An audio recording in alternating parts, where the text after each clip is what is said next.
Hello everybody, welcome back to my channel. Today I'm going to be doing a little November wrap up for you guys. I read the most this month than I have since I started school this semester. I read a lot, so I have quite a bit to talk to you guys about. This month was very fantasy heavy, I'd say. I don't know why. I'm a mood reader. What else can I say? So let's go through everything I read this month. The first two books I read, I finished off the His Fair Assassin trilogy. I love this universe. If you don't know anything about it, I've talked about this series a lot on my channel so far. It's a YA fantasy. It takes place in, I don't know what century, like 16th, 17th century Brittany, and it's got a little bit of France in there. Basically, each main character of these books is a daughter of death, and they are trained assassins. And it's basically kind of how they've been installed into the court to help Brittany, I guess. Dark Triumph was my favorite. This follows Sibella. I have mentioned before the duology Courting Darkness follows Sibella, so I had already read about her before. The Courting Darkness is a spin-off where her and Beast are already together. So this one was their backstory, which was really fun to read, and Sibella was just overall my favorite character. All in all, though, I do highly recommend this trilogy if you like YA fantasy, if you want to try a little bit of a historical fantasy. It's a lot of fun. Next, I read The American Roommate Experiment. This is the sequel slash spin-off to The Spanish Love Deception. If you read it, this is Rosie, Lena's coworker slash best friend, and she quits her job to pursue being a romance author. And this is Lena's cousin, Lucas, and he is visiting the city, and they accidentally are both staying in Lena's apartment, so they decide to share. And Rosie needs some ideas for her new novel. She is a little bit having some writer's block, and Lucas offers to be her muse, to take her out on some dates and inspire her again. This was really cute. I actually think I might have preferred this to Spanish Love Deception. I love fake dating, which is why I would normally kind of lean more towards Spanish Love Deception, but I thought this one was a little bit more fun. There is one thing about this that got me was they say each other's name a lot, like finishing sentences like thank you, Rosie, or hello, like stuff like that, where they'll finish their sentence saying the other person's name, and it's like no one actually does that in every conversation. So that was like irking me for a bit, but honestly it was a quick read. I think it has either about or a little bit more spice than the Spanish Love Deception, but yeah, if you like Spanish Love Deception, you'll really like this. Ooh, and the next ones are fun. Next, I read I hate that this is ripped. Next, I read the first two books in the Crescent City series. These are the only two published. Okay, I have a reading vlog that I filmed while I was reading these, actually, so I'm gonna hopefully edit that and get that out soon. But these, if you don't know, are adult fantasy, Sarah J. Maas. I am a huge Throne of Glass fan, and I love these. Honestly, I prefer these to ACOTAR. Like, if I had to rank them, it would be Throne of Glass, Crescent City, ACOTAR. The plot in this is really good. The characters, like Danica. How is Danica? She has like 5 minutes of screen time. My fave. Like, I love her. This is just so interesting, and I actually tore through these.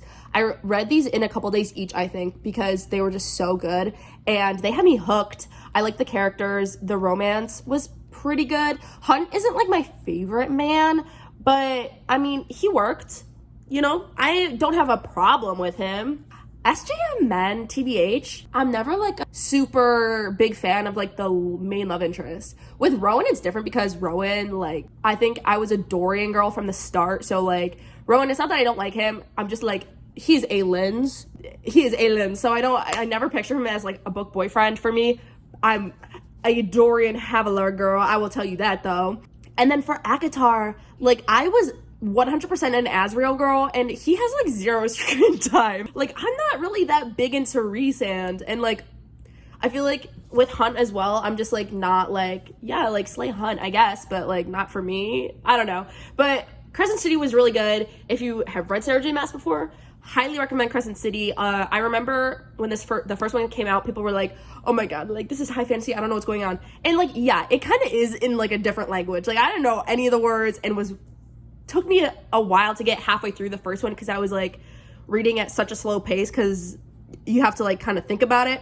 But once you get the swing of it, it's really good, and I highly recommend. The magic system was kind of fun. There's a whole new set of like species. Like there's I think there's werewolves. I don't think there was werewolves in any of the other books. I mean, Lysandre's a shifter, but that is very different than a werewolf. There's vampires, there's like sprites, nymphs, mermaids. I think there's a lot. So this is really fun. I highly recommend if you like Sarah J Maas, and if you like adult fantasy, this is like really kind of the only adult fantasy I've read, but I highly recommend. So after reading that, I was like, I want to read Throne of Glass so bad. I was feeding for Throne of Glass so hard, but I have so many unread YA fantasy books that I was like, okay, I'm in a fantasy mood. I should at least try to knock out some other fantasy books that I have and haven't read.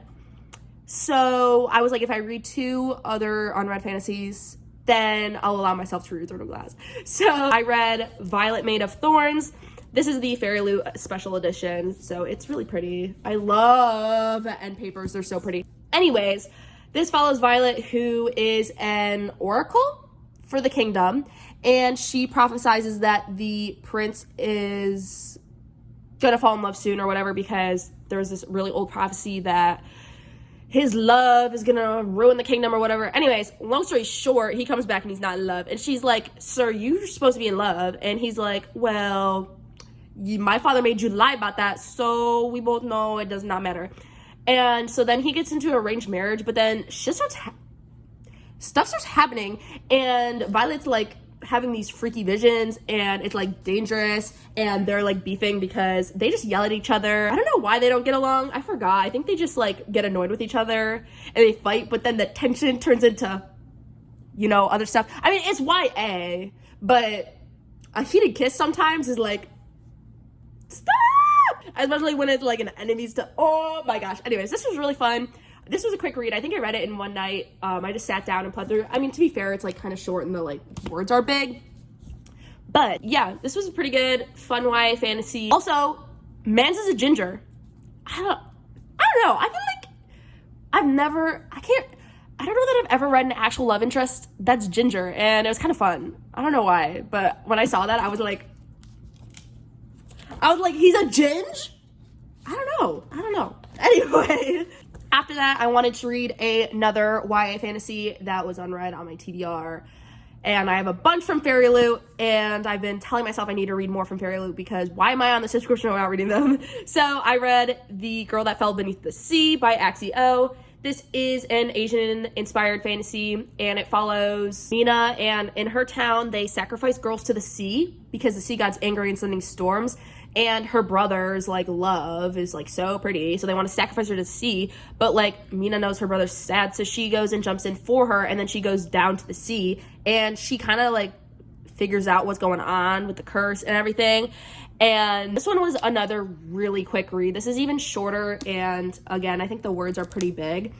So this is a really quick fantasy read. I love Asian-inspired fantasy. I just feel like there's something so unique about their books always. Like, I've never read an Asian-inspired fantasy that is, like, so similar to another. It was cute.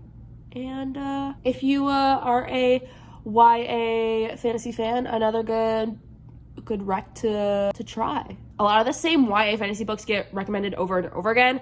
So these past two are definitely both two good YA fantasy recs that like aren't very popular that were pretty good. So after I read those, it was time to allow myself to reread Throne of Glass, and I just love the series. So I ended up rereading the first 6 books. Yeah, I read the first 5, and I was planning on rereading all of them, but then after I read Empire of Storm, I was like not in the mood to read whatever, and I was really excited to read Tower of Dawn because Tower of Dawn is underappreciated, and Irene, oh my god, she is one of the best SJM characters like ever, and you meet Irene in here, and people who don't read Tower of Dawn don't get to meet her, and it like makes me so sad because she is literally so slay. So I read another book right before I read this one, which I'll mention later, but I just figured I'd include them all right now. But Throne of Glass is my favorite series of all time. It's just genuinely so well written. The story is great. The characters are just so great. The romance is so great. We'll never get tired of talking about how much I love Throne of Glass because it's just such a genuinely good, well-written series. And then after I finished Tower of Dawn, I was like, I don't really feel like reading Kingdom of Ash. It's 998 pages, and I had like only a couple days left of November, I think. I think like the last half of Kingdom of Ash is like so sad, and I was like, I don't need to open those wounds for myself. So I didn't end up rereading it. I read some other romances, and yeah, so that was all the fantasy I read for the month. That was a lot. Before I read Tower of Dawn, I was home and I went to Barnes & Noble and I picked up The Fixer Upper. I just thought this looked so cute. And then the premise sounded pretty interesting as well. It follows Allie, who is really good at dating guys and kind of fixing their life for them, and then things don't work out between them. And so it's a kind of a common trend that she's a fixer-upper. So her friends from work get her to start a business where she helps girls kind of fix up their boyfriends, and eventually gets big enough that this famous social media influencer asks her to do it. And it turns out her boyfriend is her first love, or the social media influencer's boyfriend is Allie's first love and like longtime childhood best friend. And they haven't talked in like 12 years. And so it's basically kind of her trying to fix him up while also kind of like re-falling in love with him and kind of balancing the situation between that. And then there's a lot about her kind of family storyline on her parents and stuff. So there's a lot going on. It's a pretty short book. It's a quick read. I gave it, I think, like 3 stars. It wasn't my favorite romance just because the ending was good, but I feel like it could have been more. Like, I feel like I just wanted a little bit more from it, I guess. But overall, it was pretty good. And Allie and Dylan were really cute. I shipped them, but it was kind of like a difficult ship because, of course, he's got a girlfriend, which I don't really love, but it's fine. It was pretty good. It was cute, quick, and once I read it, I was like ready for Tower of Dawn again. The last 2 books I read were the first 2 books in the Bromance Book Club series, and this first one I really liked. I actually was laughing out loud so much and like enjoying it that I started like annotating it because I was like, oh, you can't really see too much. Because I was just like, oh, it looks like not a lot. I mean, eventually, like as it got later, I stopped doing it as much because there wasn't as much to like, it gets more serious. But I thought I was actually laughing out loud while I was reading this. This follows Gavin and Thea. Basically, Gavin is an MLB baseball player, and he and his wife are going through a rough patch, and he joins his friends who are in a romance book club, guys, and they help him save his marriage. They use like romance books kind of as like guides to women, and I really kind of liked the premise of these. I thought it was really interesting, or just I thought it was a lot of fun that it's about a bunch of famous guys like Nashville's biggest movers and shakers who are in a romance book club. And it got some really good lines out of it because obviously it's not real people saying it, but having male characters kind of say these really profound feminist ideas was kind of interesting and fun, and I really enjoyed that.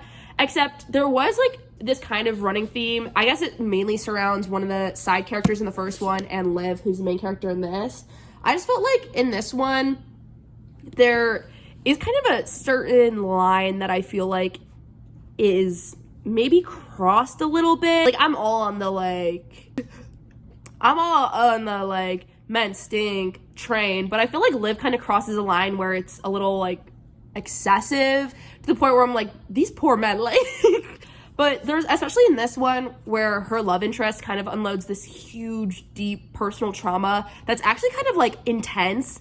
And she's like, I can't be with you because you lied about it. But it's like weird because he lied to everyone about it, not just her. And they weren't even dating because she like refused to like him like fall in love with him and like let him be her boyfriend.